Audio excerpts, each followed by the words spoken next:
YouTube boxing. How did this all start and how has it evolved? Well, it all started way back in 2017 with two guys named Joe Weller and Theo Baker having a sparring match. And from this sparring match, a very popular YouTuber that goes by the name of KSI said he would fight the winner of this match. And so it began. After KSI won against Joe Weller, he decided to call out the Paul brothers. Jake Paul, Logan Paul, any of the Pauls, I don't care. Bring it. And little did he know the fuse he was about to spark. And so, on August 25th, 2018, KSI fought Logan Paul. And this was interesting to say the least.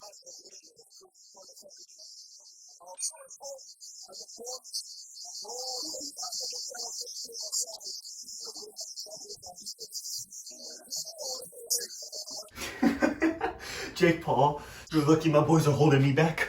Oh, never mind. But, realizing the pot of gold that they were sitting on, you guessed it, they called it a tie.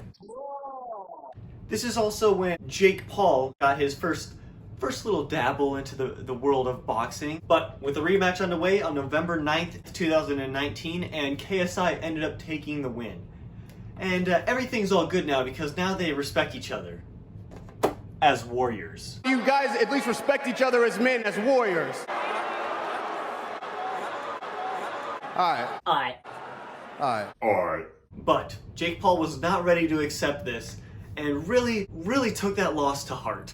I've done, like, bro, every fucking day we would go home and be like, why isn't he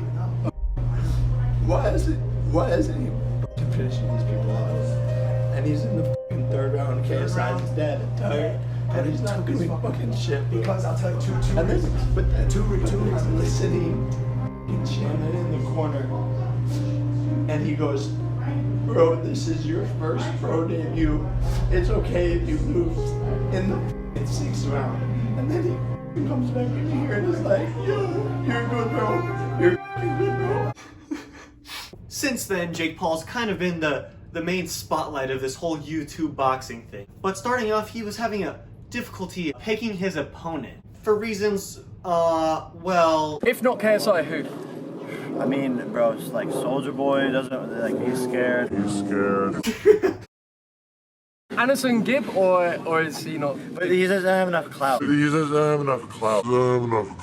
But he ends up fighting him anyway. Now, Addison Gibb, I think that's how you pronounce it. We're just gonna call him Gibb. Gibb comes out very hot. But anticipated they go away. Let's go! You ain't ready for me!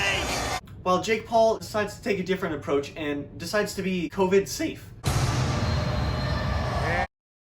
Oh, wait, never mind. But in the end, Gibb decided to do a little breakdancing instead. Unique, the style is from Gibb, crouching wildly. But after this, Jake Paul went on a little bit of a winning spree. He's trying to get to the ring. Get my money, Jake. Get my motherfucking money. Get me my motherfucking money, Jake. Finish him. Finish him. Back. From time to time, just every bit. And after his little winning spree, he decided he was going to call it quits. But after getting a good sleep on it, he decided, nah. So honestly, who knows what Jake's plan is anymore. Shortly after the whole Jake Paul debacle, the rapper Blueface decided to fight a TikToker? Which, honestly, I'm kind of lost now. But now, this is what I really want to talk about. And it's how YouTube boxing has evolved. So I'm going to break it up into 3 different stages. We have stage 1, in which they have gloves and headgear. Then we have stage 2, which they decided we don't need the headgear anymore. And then most recently here, they've decided to ditch the gloves altogether and do bare knuckle fighting. And this is where I come into play. I'm proposing a fight against any YouTuber, but I've decided to take it one step further. And my proposal is that we step it up to stage 4. Well, what's stage 4? In stage 4, each opponent is allowed to bring their weapon of choice. There are no limits or restrictions, and let the best man win.